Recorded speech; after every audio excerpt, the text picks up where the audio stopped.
So part 4 of the story of Ruth, part 4 of Act 1 of the story of Ruth, is the part where, having struggled with the decision of whether to answer the call to adventure, having heard the compelling arguments not to go, normally there is some definitive decision to go.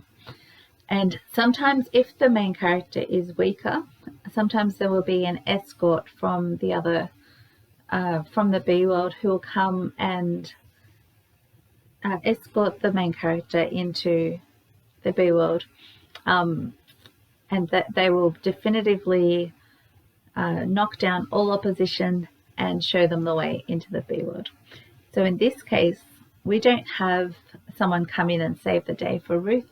Ruth's faith is what saves her. So in a sense, it is God who is the escort here.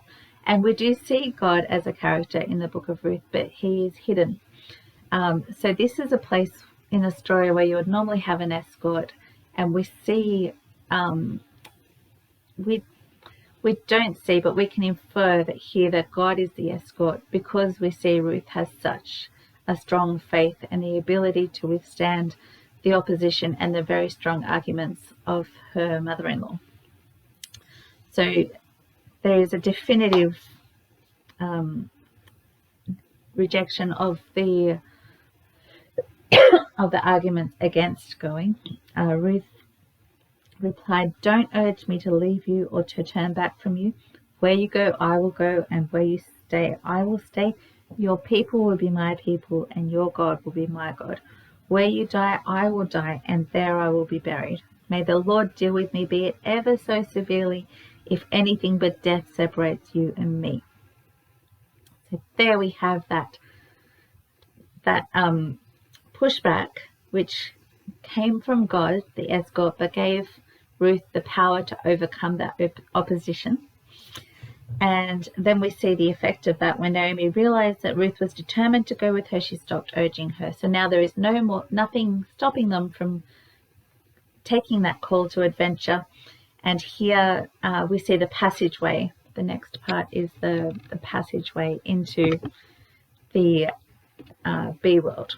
So they are in the land of Moab, and they are going to the B world. So normally there would be an escort that is accompanying them. Here, Naomi is no longer functioning as an opponent in the story. She is sort of the escort, but God is their escort still. So she takes Ruth into the B world, which is back to Israel, back to Bethlehem. So during this journey, normally during the passageway, we have the escort who is from the B world taking the main character who is from the A world, and during the journey we normally see differences between the two cultures. So this is a setup for the major cultural change that will happen in entering the B world, because the B world is sort of the opposite of the A world, and it is a place that will nurture the growth of their character. So here, it's not really drawn out in the story, but if I was writing a work of fiction on the Book of Ruth, this is a place where I might draw out the differences between Moab and Israel. So we want to see how Naomi is out of place in Moab, and we want to see how Ruth is out of place in Israel. So this whole section, this whole video has been on part 4 of Act 1, and they're verses 16 to 22. And we see a few hints. We don't really see how Naomi is out of place in Moab, but maybe that's something that can be put into it, taken creative license there, or maybe that's deliberately left out in the story. Maybe there's a reason for it, that Naomi's identity doesn't come from being in Moab, but from being in Israel. Maybe that's the point. But when they arrive in Israel, we see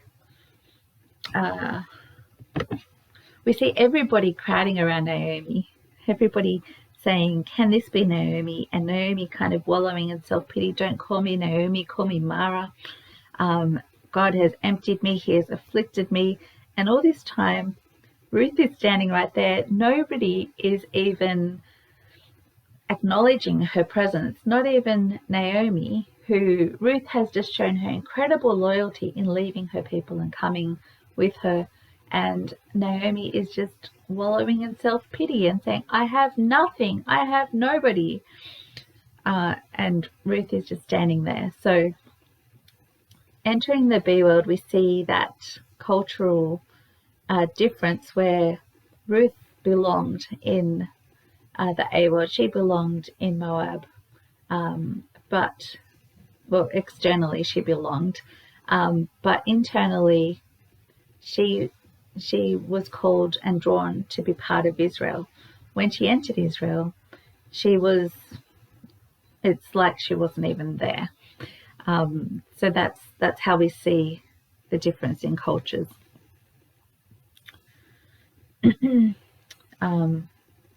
So verse 22,